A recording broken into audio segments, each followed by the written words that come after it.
Hello viewers, welcome to IT System Admin and Information Technology Learning Tutorial channel for you.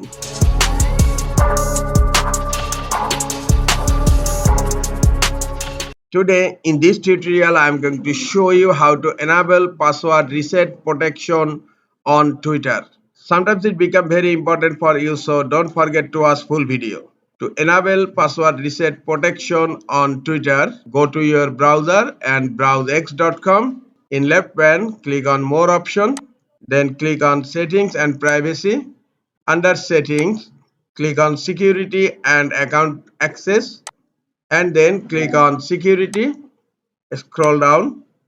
You will find here Additional Password Protection, and you will find an option here, Password Reset Protection. For added protection, you will need to confirm your email address or phone number to reset your X password. Now click here to enable password reset protection. Now type your password here and then click on save.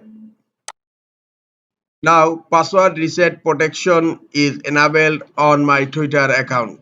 This is all for today. Hope this tutorial is helpful for you. Keep watching for next tutorial. Thank you very much.